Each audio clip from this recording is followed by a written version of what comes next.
Just some technical issues. I invite all presenters of the two presentations to come a little bit closer, so it will be a little bit easier to change after. To explain you what does it mean to representation is that each participant of the symposium has this opportunity to present the project or institution in 90 seconds.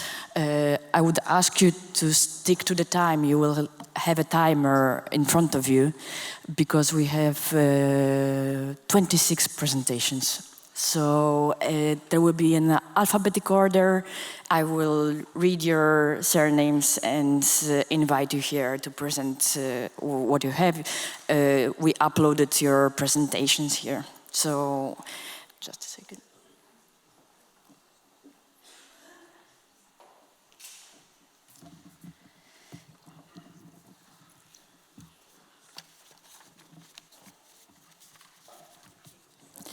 So we start with Wojciech Bednarski from Platform of European Memory and Consciousness.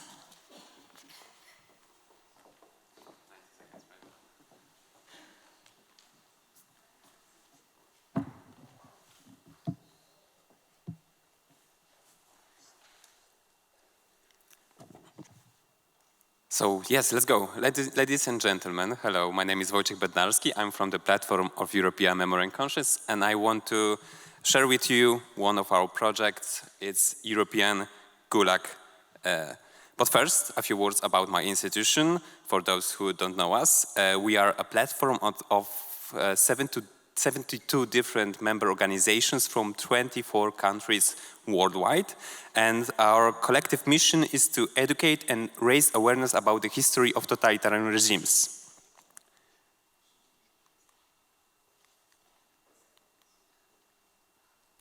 Oh yeah, now it's working, okay. So yeah, 70 different members from 24 countries. This is our vast network of members. This is something very important. So about...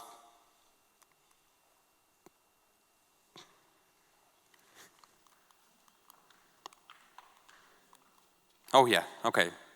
I figured it out, sorry. So yes, the European Gulag is a project that exemplifies our collaborative modus operandi in our platform. It was created in partnership of 8 different institutions from 8 different countries, and it tells the forgotten story of Soviet-styled forced labor camps systems in the Central and Eastern Europe created after Second World War. So right now it's mainly the traveling exhibition, and thanks to our partners, we successfully showed it last year in 8 places, 8 different places all around Europe, from Albania to Lithuania. For example, we've also been in Pitești Prison Memorial Museum, so thank you, Maria, for having us. And now I'm excited to introduce our latest development in this project, so an online exhibition. At this point, there are no interactive experiences at the European Gulag.eu, but the main page serves as an informative tool for the project. And you might be wondering how you can help us. So the answer is simple. Spread the word about the European Gulag project. Maybe consider hosting us and showing the exhibition, and help us develop, maybe by research, because we know that a lot of research needs to be done, because this is really forgotten story. And yes, my name is Wojciech Bednarski, and let's connect, and I hope to see you at the coffee table to talk more about the project. Thank you.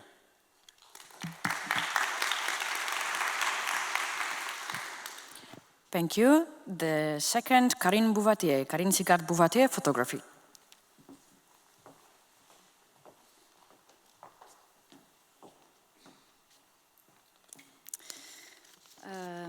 So thank you to the European Network of Remembrance and Solidarity.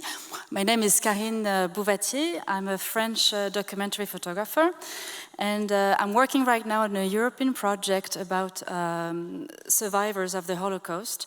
I did that at a French level, a book and an exhibition, and now I'm working on an exhibition and a book for 2025.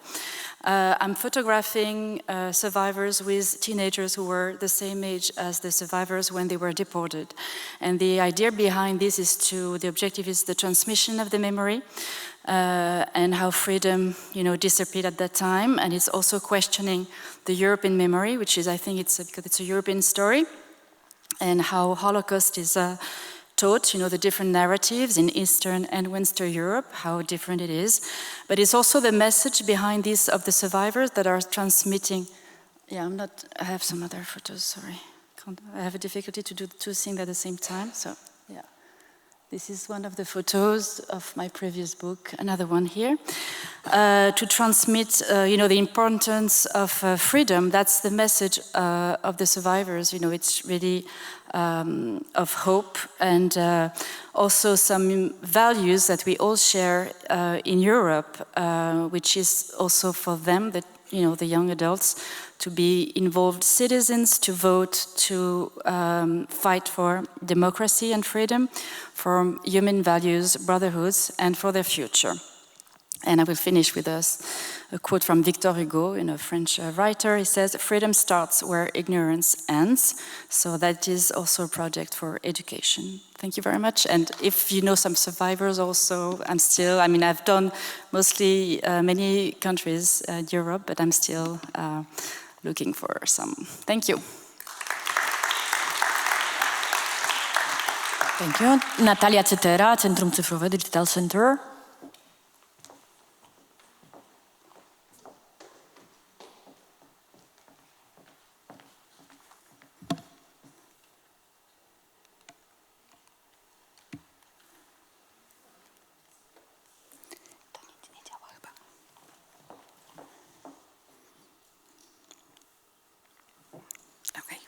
All right. Hi. I would like to present you with the profile of Centrum Cyfrowe Foundation, which is Warsaw-based think and do tank, meaning that we practice what we preach and we do lots of projects at the verge of new technologies and educational actions and cultural heritage. So in all of those areas, we are also part of lots of international networks. And 2 years ago, we came up with an idea for workshops on how to use platforms like TikTok for educational purposes, as educational tools, and to develop new audiences online, following the rule, be where your audience is. It's a capacity building program filled with practical hands-on exercises on developing your audience online and developing digital strategies, digital storytelling, impactful content, but also very important ethics and copyrights. We've done already 2 editions with Polish institutions, and upcoming fall we are preparing another new international edition that's going to focus on historical narratives, war heritage, and Jewish history, and you are basically all invited.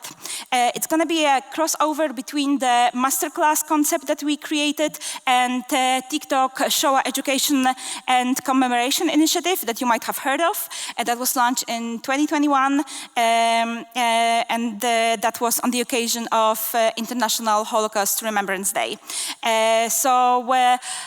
Please follow us, and if you have any questions, give me a shout. I will be here. My name is Natalia, and I'm a head of Open Culture Studio. Thank you.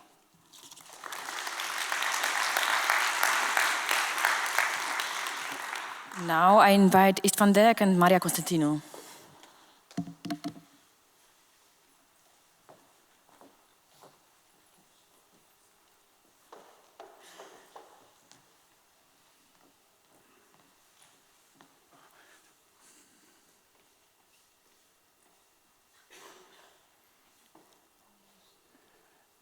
Hello, I'm Istvan Dek. I'm a journalist from Romania, and together with my very shy colleague Marina Constantinou, we have worked in the past 10 years on a very interesting topic in Romania, actually a taboo one, defecting to the West during communism.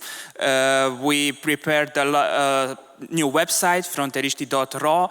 Last year at the symposium in Barcelona, we presented the first feature movie focusing on the Romanians defecting to the West during the communist killings at the Romanian border.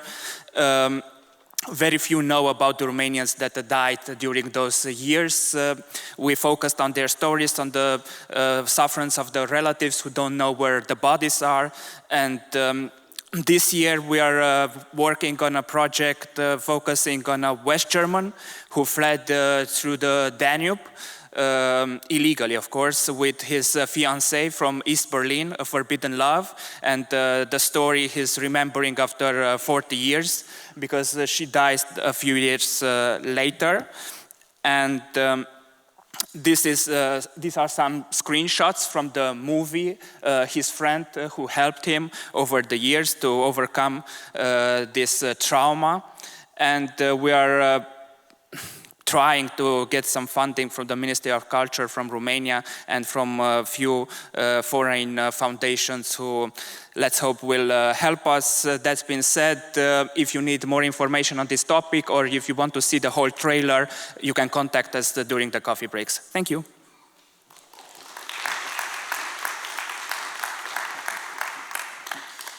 Thank you. And now Arkadiusz Gołębiewski, NNW Film Director.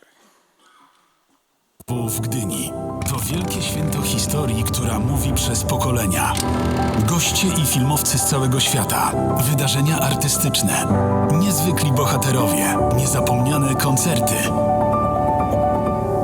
Ale przede wszystkim poruszające filmy dokumentalne i fabularne. Filmy o drogach do wolności i o tych, którzy bez wolności nie wyobrażali sobie swojej ojczyzny. Już od 15 lat spotykamy się, żeby wspólnie przeżyć chwilę poruszenia i refleksji. Przenosząc się w świat bohaterów, odczuwając ich radość, ból i zwycięstwo.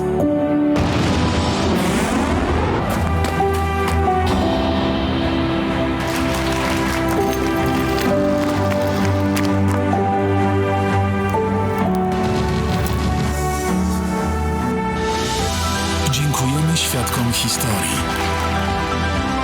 Słuchamy, rozmawiamy, pomagamy tworzyć nowe filmy. Pamięć o ludziach jest dla nas najważniejsza. Zachowujemy ją dla przyszłych pokoleń.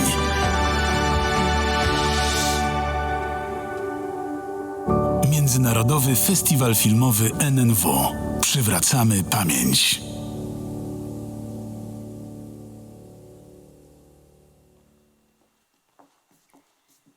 Thank you. And now Heta Hedman, Historians Without Borders.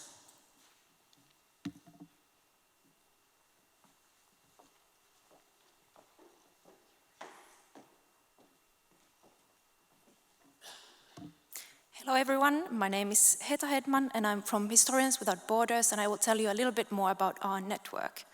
So Historians Without Borders is an international network of historians, history teachers, diplomats and others who are interested in and dealing with the concepts of memory politics and politics in history in their work.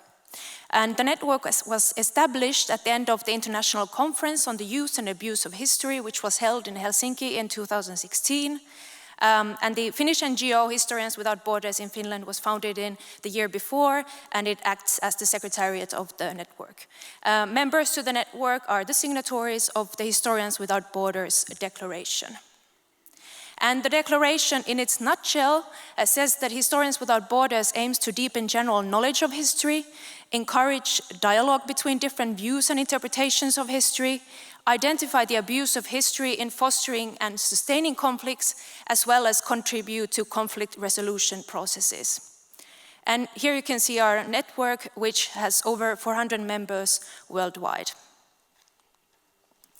And we're of course looking to expand our network, so please, if you are in the same opinion with us in terms of our aims, sign the declaration, which you can find on our website, and join the international network. And please cooperate with us in international projects, or establish your very own national chapter of Historians Without Borders. And here you can find a little bit more information about us. So please visit historianswithoutborders.fi. Thank you very much.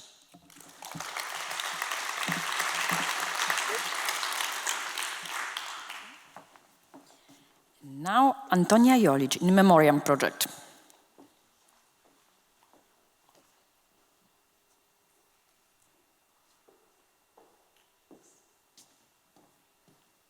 afternoon. The In Memoriam project is a project that I've been working on for several years now. It's essentially, the In Memoriam project is a project that I've been working on for several years now. It's essentially a participatory design project to do with the Croatian War of Independence. The main stakeholders are Homeland War Museum in Dubrovnik, the City of Dubrovnik, University of Dubrovnik, and I act as the researcher in residence with the museum that essentially deals with the public. That is the website of the actual project, so if anybody wants to follow along, it might be a little bit easier. Essentially, what the project is a testing of a particular design research framework that I've been working on. It's the kind of framework that museums would be able to use in their projects, and obviously deals with difficult heritage. So essentially that's the home page. It gives you a little bit of description. Throughout the participatory design workshops, we came to have 14 topics, or rather 14 collections of the actual project. It's essentially an archival project to do with the war. One of the topics is destruction of cultural heritage. Usually there's a bit of text and also some links. But once you go further down the page, and this is what might be most interesting to most of you, I'm using HistoryPin as an open access software platform to actually house the archive. The archive is housed under Croatian Memorial Foundation. This is an example of one of the entries. As you can see, there's a Google Maps next to it, so you can actually identify. A little bit of a blurb, where you get the information, keywords, and as you can see on the right-hand side, you can repin or share. Essentially, this project belongs to the Croatian Memorial Foundation, which is actually funding it. Thank you very much.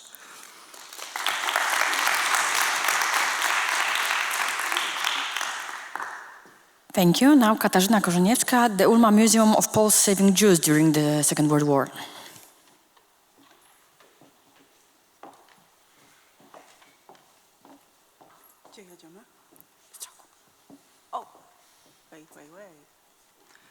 Thank you very much. Welcome all of you, and it's nice to be here and to present our museum for the first time in this forum. Our name is very long, but the opposite to that, our museum is very small, and I will try to convince you that this small can more in 19 seconds. So that's our building in Markowa in southeastern Poland. We are trying in this building to commemorate people who tried to save Jews during the World War II.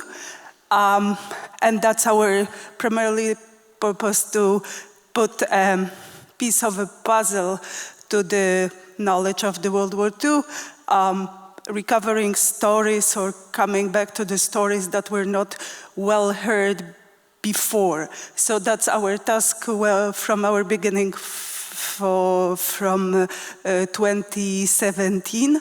The other story is that the Ulma family, that we are trying very hard and we are very successful in working with local community. It was mentioned here many times, so that's what we are proud for. And having this universal message, we still keep the contact with the local community who are related to the Ulma family. It will not be very easy to find us, but it is on purpose as we are commemorating the hiding place. But the GPS would help, so you are always most invited, you are most welcome, and if you have any questions of interest, I'm accessible over here. Thank you.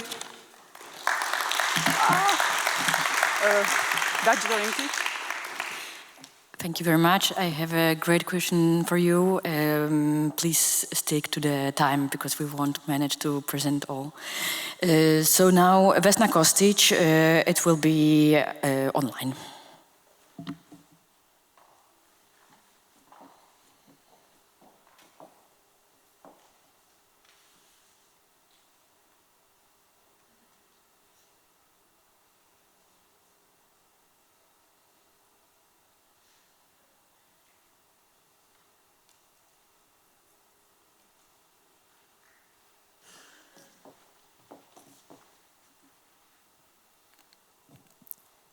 do we have this recording? If not, we go further and we will screen it at the end.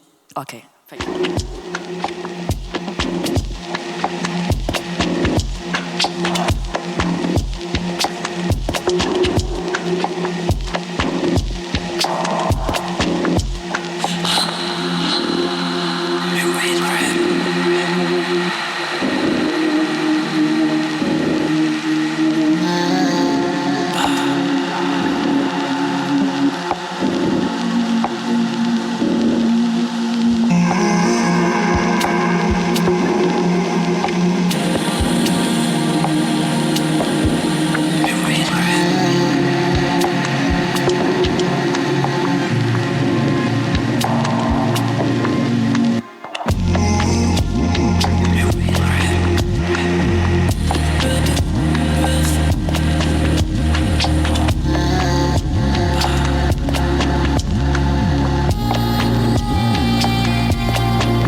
Thank you. Now Tatiana Krukowska, Tolerance in You.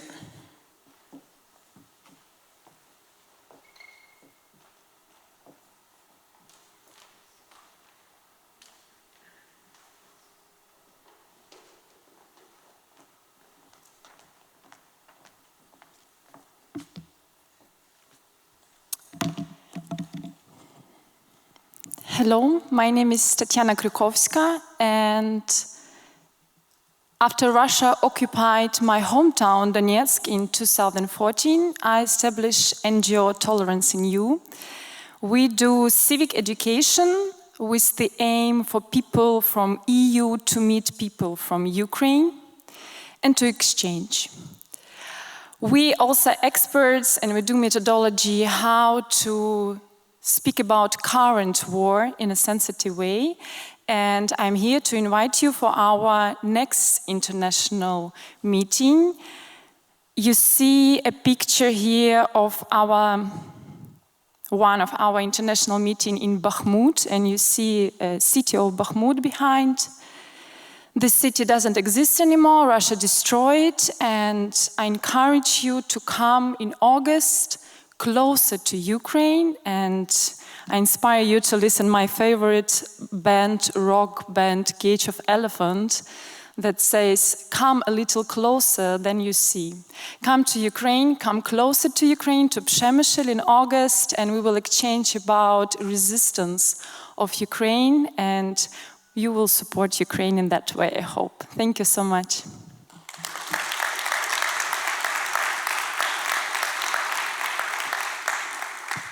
Thank you. Paweł Maliszewski, Treblinka Museum, the Nazi German extermination and forced labor camp.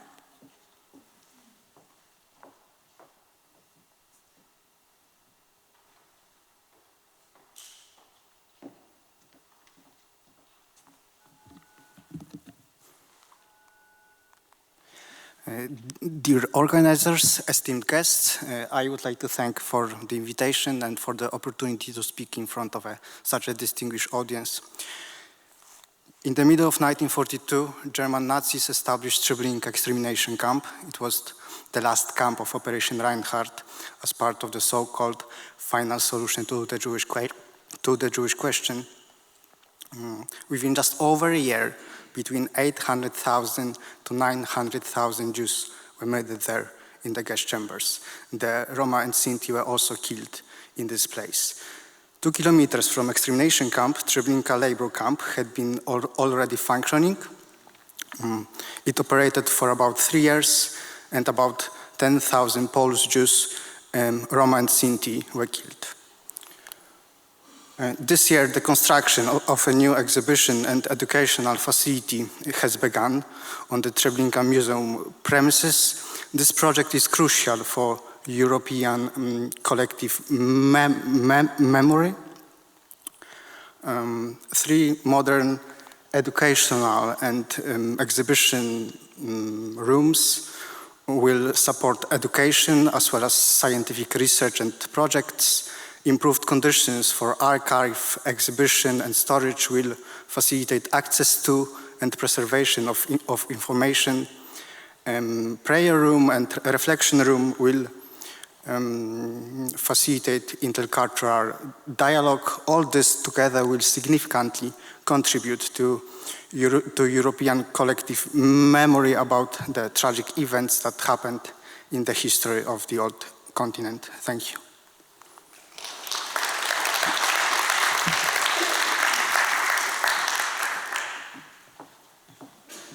Now we have online Erika Meszarosowa, Faculty of Fine Arts, Brno University of Technology.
Thank you. Now, Kieran and Johnny, Liberation Route Europe.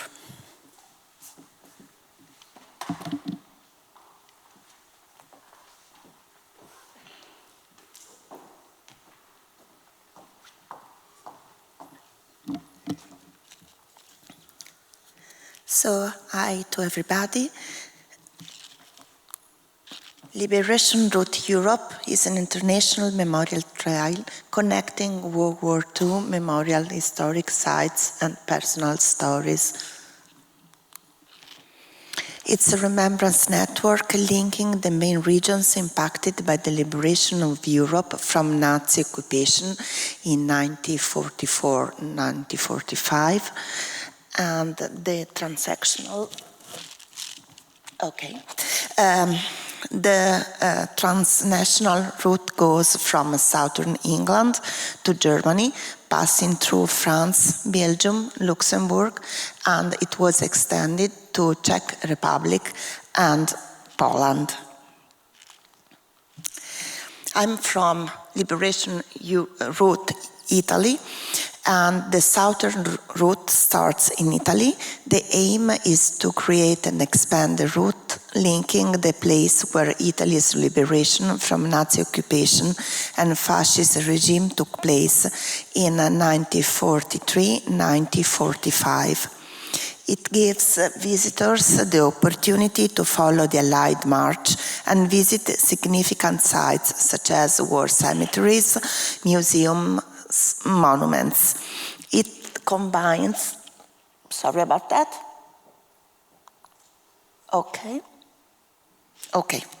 It combines historical content with a multi-perspective approach, remembrance tourism and memory and transmission tools. In developing a network of walking, hiking, cycling trails stretching nearly 10,000 kilometers throughout Europe. So you can see some memorials connected with Liberation route in Europe, Normandy, Gdansk, and Sant'Anna di Stazzema in Italy. And here I can show you Daniel Lipskin's work. Daniel Lipskin designed the markers called Vectory of Memory to honor people, places, and histories throughout the European landscape. And the association, as you can see here, in April 2019, Liberation Route became a certified cultural route of the Council of Europe. Thanks a lot, and if you have any question, I will be proud of answer to you. Thanks. Thank you. Iwona Oleszczuk-Jaźwiecka, Center of Community Archives in Warsaw.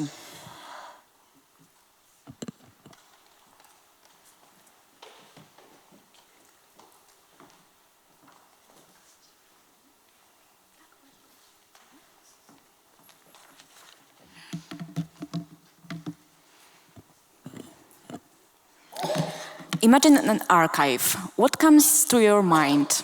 Typically, we think about kilometers of shelves filled with documents, files, and folders, space visited mainly by researchers. However, when we talk about community archives, the word community changes the perspective. It involves participation of larger group of people who share their family collections, photographs, documents, letters, and more. Community archives are founded on passion and curiosity, the joy of uncovering lesser-known fragments of history. This work is often carried out by volunteers, enthusiasts, who, driven by passion, decided their free time to building and maintaining the collection. Not only do they gather historical sources, but they also bring communities together to create and share collections through events, exhibitions, and publications. In Poland, there are nearly 800 community archives supported by Center of Community Archives, a public institution of culture established 4 years ago, which I hereby represent. While we do not run an archive ourselves, we educate, we develop digital tools, we facilitate opportunities for networking and sharing knowledge. We promote and raise awareness about community archives within society and foster engagement with historical sources. Thank you. I'd like to encourage you to visit our website and contact us.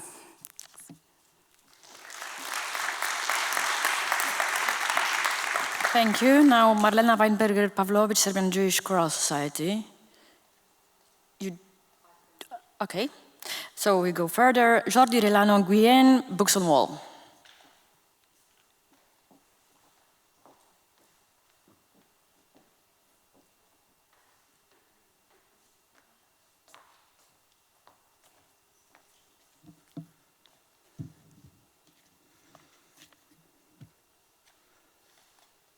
So I think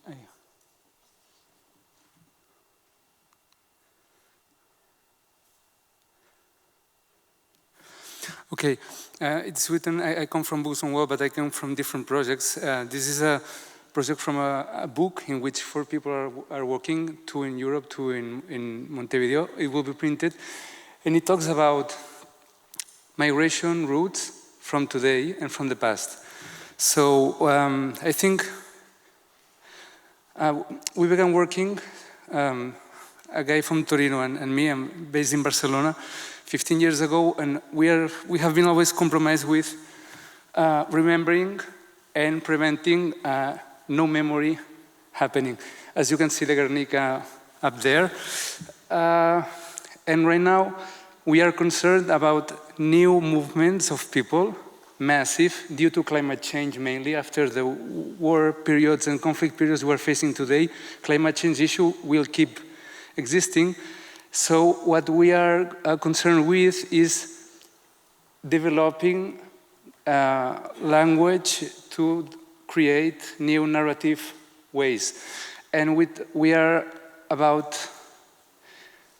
creating itineraries and find ways to explain things involving urban art. So it's education, so it's murals as well.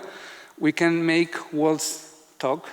We have an open source application which is thought to be used for free for institutes and schools and whatever.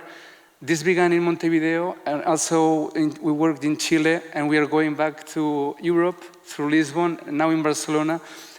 I'm trying to summarize lots of things in a few words, but I think everything is written and lots of things have been said. So it's about education, about prevention, about involving things and engaging people to create and express themselves. New realities are coming to Europe as well, in Southern and in Western realities. So it's a future issue to include narratives from outside and do things together by sharing resources as well. Thank you very much.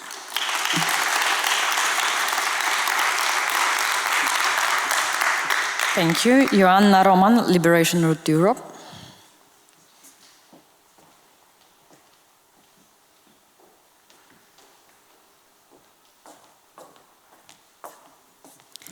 Hello. As a follow-up after our colleague from Liberation Route Italy, Chiara, I would like to briefly introduce you in general to LRE Foundation and our main activities in which you can get involved. So briefly, our core mission is to make World War II history more relevant and accessible, especially for younger people. So please imagine 2,000 of World War II remembrance sites across Europe, telling the stories of approaching Allied forces, the local resistance movements, but also ordinary citizens trying to survive those difficult years. You can actually visit those places thanks to clear maps with all visuals and information, whether hiking or cycling. That's our flagship project, Liberation Route Europe, which stands as a cultural route of the Council of Europe. Additionally to that, our Europe Remembers project adds another layer by organizing commemorations, meetings with eyewitnesses or their family members, and public events. This project celebrates the 18th anniversary of the end of World War II and brings those stories to life. So if you plan to organize your annual commemorations, or if you want to reach out a broader audience with your local stories, we invite you to include your institution or an event within our activities. So by joining our international network, you can benefit from increased visibility, but also connect to other similar institutions. So please make sure to visit our website and contact us. Thank you.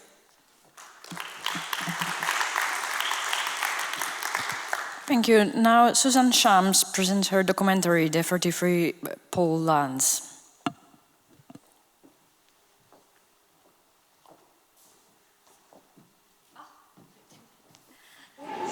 This documentary talks about the deportation of the Poles.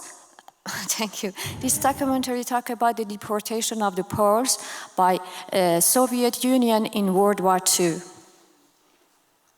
Please.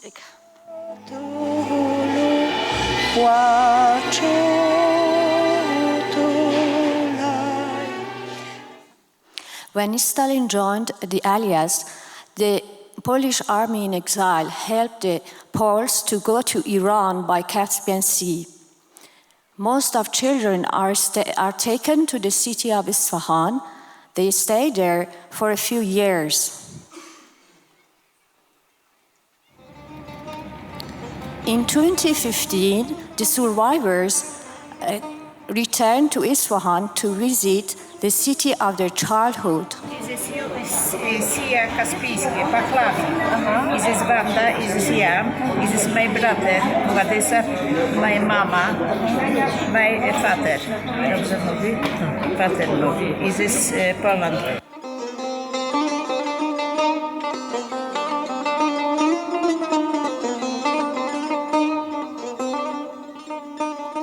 Many thanks to Cultura Institute in Maison Lafitte, so Anna Bernard, and Polish Institute in Paris, Sikorsky Institute in London, and Archive Center in New Zealand, and Company Culture and Performance in Paris. And thank you for your invitation.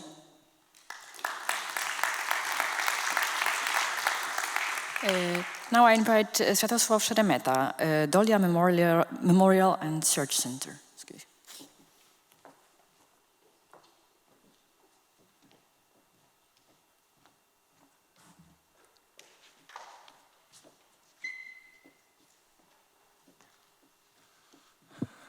Good day. My name is Swiatosław Szeremeta. I am from Ukraine, from Lviv.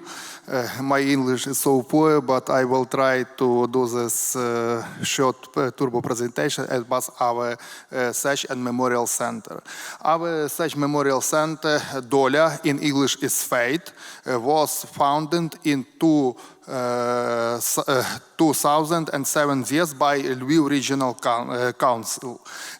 For this time, our team have spent hundreds of expeditions to search, to exhumation and reburying the remains of victims of war, First World War, Second World War, and political repression. It was the victims of communist regime and Nazi regime.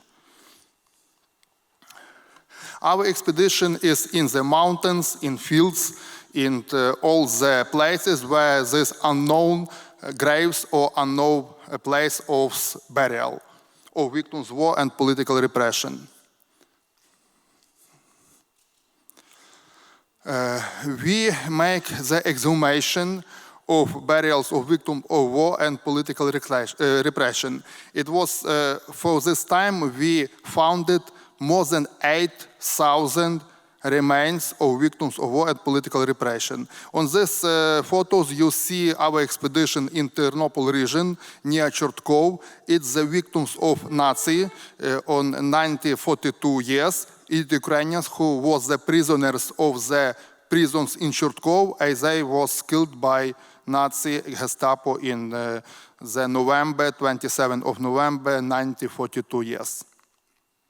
Of course, we build the military memorials and make the arrangement of military memorials.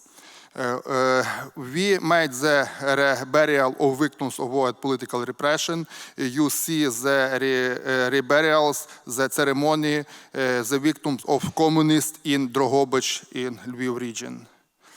And of course, we work about the Russian-Ukrainian war. You see the memorials Heroes Ukraine in Lviv.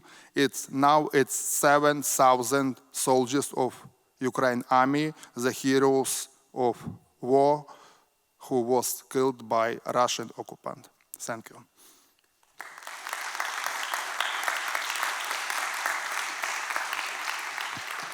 Thank you. Now Liliana Sirbu, a photographer.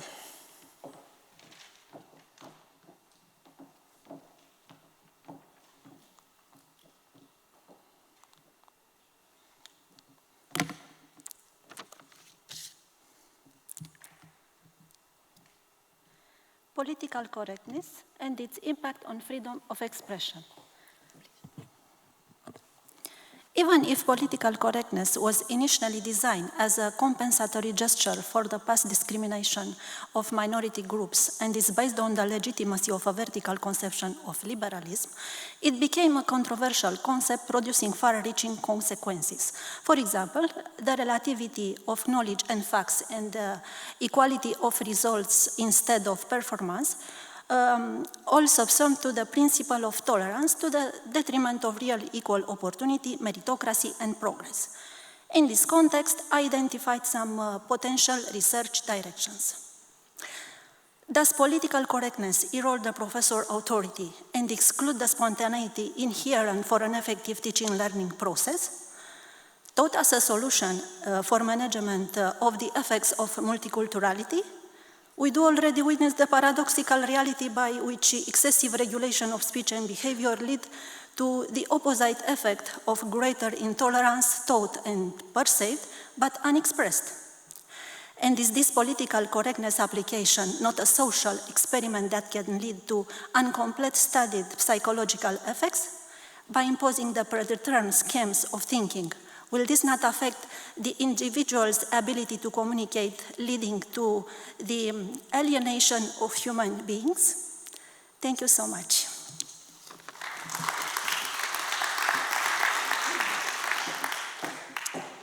Simona Strelcowa z Vilnius Museum of Jewish History.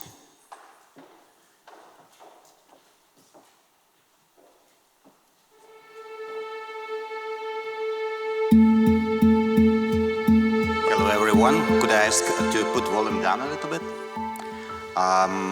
So I'm Simona Strelcowa, director of Vilnius Jewish History Museum, and 4 museums, 1 memorial site, and we are representing to visitors art, literature, traditions, religion, daily life of Jewish people for 500 years.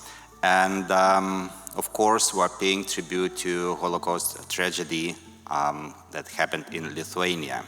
To put in one sentence, we are trying to move forward with the idea that the history and culture of Jews in Lithuania is part of Lithuania's history, and the tragedy of Holocaust is our tragedy, is Lithuania's tragedy.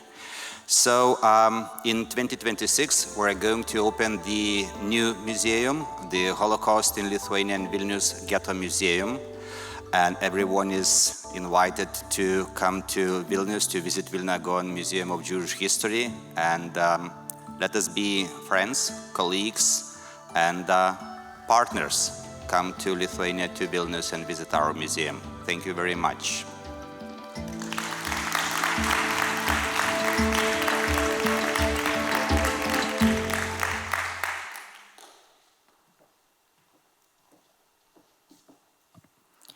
Thank you. And this will be online. Malka Storia, Trans-Regional Center for Democratic Studies.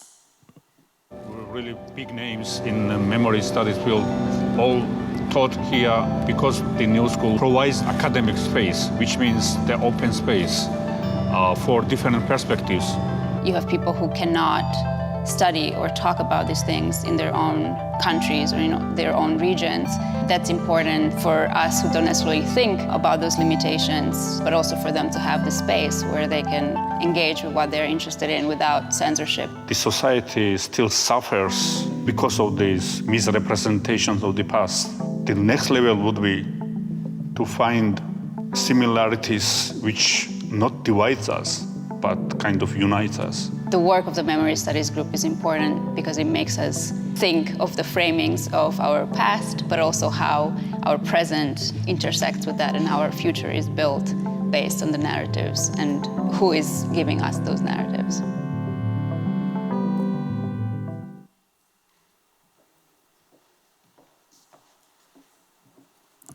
Thank you. And now Peter Trok in Flanders Field Museum, Ypres.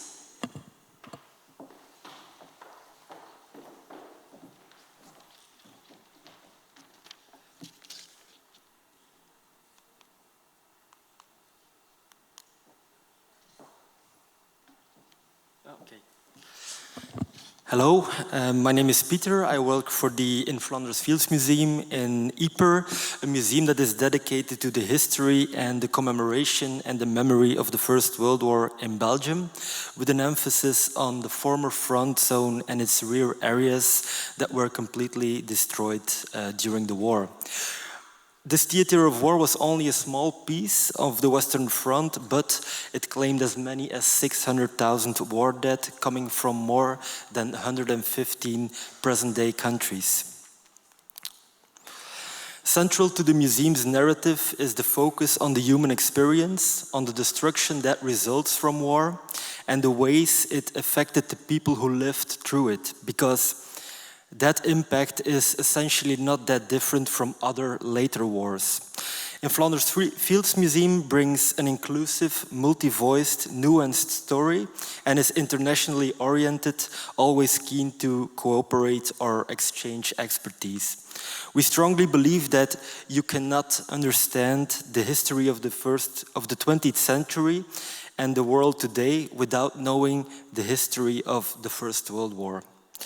The museum is located in the iconic Clough Hall, once destroyed but rebuilt after the war, and receives an average of 215,000 visitors a year.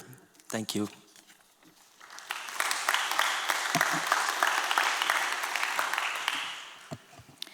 And now it will be online, Piotr Uma, European Institute Foundation. Good morning. My name is Piotr Uma and I'm the president of the European Institute Foundation, which is an organization with nearly 20 years of experience in running educational projects in Poland. I would like to thank the organizers for the opportunity to speak online to you today.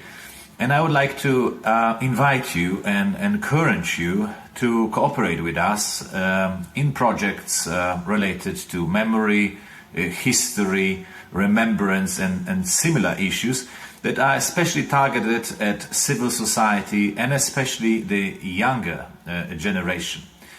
Our foundation was established in 2005 and has a proven track of records in educational projects, and in the issues of memory we organized youth exchanges between Poland, Germany and Italy, and a similar one is planned for 2025 under the title Discourses of Memory. So I would like to invite you to have a look at our website, instytuteuropejski.pl, and please get in touch with us because we can be your very good and valuable and experienced partner in educational programs related to the issues of remembrance, memory and history. Thank you very much. And now Dorota Wiśniewska, University of Wrocław. It will be also online. History, and you love sharing it. The master program in public history at the University of Wrocław will teach you how to do both professionally. Learn how to bring history to life through storytelling, comic books, podcasts, memes, blogs, presentations, popular articles, board games and video games. Study in small groups and practice your skills in close cooperation with tutors. And if you wish, go to our partner university in Paris and get your second diploma there. Once you graduate, do history in your favorite way. Become a tourist guide, work in a museum, run a professional video blog, write game scenarios, or start your PhD. Public history at the University of Wrocław. A living history.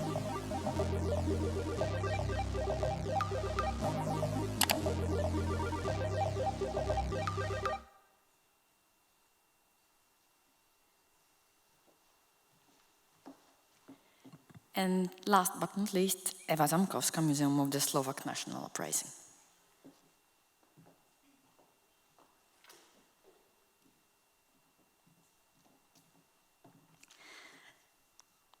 Thank you. Hello, my name is Ewa Zamkowska and I'm here on behalf of the Museum of the Slovak National Uprising, which is an organization in central Slovakia in Banská Bystrica that commemorates the Slovak National Uprising, which was an anti-fascist national fight for liberty in Slovakia during the Second World War.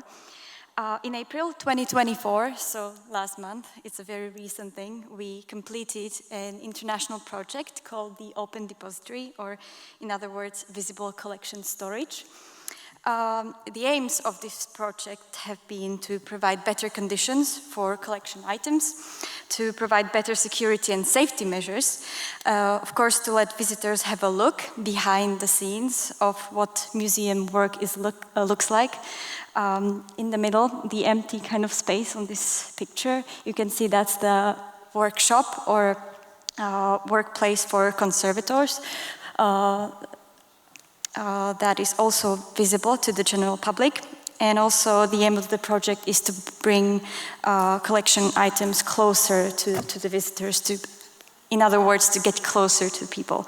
It's an international project. We cooperated with a museum in Narvik, in north of Norway, the Narvik War and Peace Center. And this whole concept of a visible collection storage is very new to us. It's very innovative to say, but at the end of the day, we believe that it will help us educate about the Slovak national uprising and its importance, and to preserve artifacts of our heritage for future and for far longer. So, thank you.